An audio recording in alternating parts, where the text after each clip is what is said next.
Trump's victory 1 year later, Sessions remakes Justice Department. President Donald Trump's legislative agenda faces tough going in Congress, but that hasn't stopped his administration from changing the way the federal government does business. Few agencies have changed as much, 1 year since Trump's victory at the polls on November 8, 2016, as the Justice Department. The effect of the Trump election is readily apparent at America's southern border. Illegal border crossings are down about 40% from a year ago, the result of stepped-up enforcement and tougher rhetoric. And no one has pushed harder for stricter controls on immigration than Attorney General Jeff Sessions. He has cracked down on sanctuary cities, communities that fail to give the federal government 48 hours notice before illegal immigrants are released once they've served their jail sentences, so they can be deported.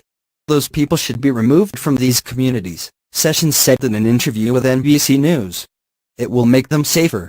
I don't think you have any objection overall from the immigrant community to remove dangerous criminals from America.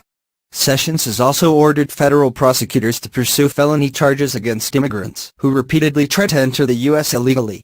And in July, the Justice Department urged speedier action from the nation's immigration judges, who decide cases brought by people accused of entering the country illegally and who face deportation orders. A Justice Department memo said that judges must ensure that lower productivity and adjudicatory inefficiency do not further exacerbate the rapidly rising caseload in immigration courts. Under Sessions, the government also has energetically defended Trump's orders restricting travel from mostly Muslim countries. Though pared back by the courts in response to vigorous opposition, they nonetheless reduce travel by immigrants and refugees. Reversing an Obama administration policy, Sessions has directed prosecutors to seek the most serious possible charges in drug cases, even involving low-level offenders. This change in charging and sentencing is especially needed to address some of the factors driving the increase in violent crimes, including the epidemic of opioid and heroin abuse in our country, Sessions said. But Eric Holder, who is Barack Obama's Attorney General, called it a mistake. I think we run the risk of igniting another drug war that will fill our jails, but not necessarily make our streets safer, Holder said. In another change, Sessions restored a government program that makes surplus military equipment available to local police.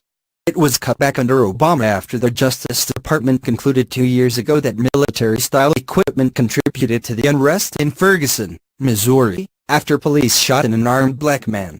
On civil rights, Sessions withdrew an Obama declaration that said federal law barred the nation's schools from refusing to allow students to use bathrooms matching their gender identity. The Justice Department also stepped back from aggressively fighting strict laws requiring photo IDs at the polls. And he signaled that the government would be less active in launching investigations of local police departments accused of racially discriminatory practices, arguing that the inquiries complicate the local crime-fighting mission. Though Trump has publicly criticized Sessions for taking himself out of the Russia investigation, no cabinet member has been more loyal to the president or more determined to carry out the Trump agenda.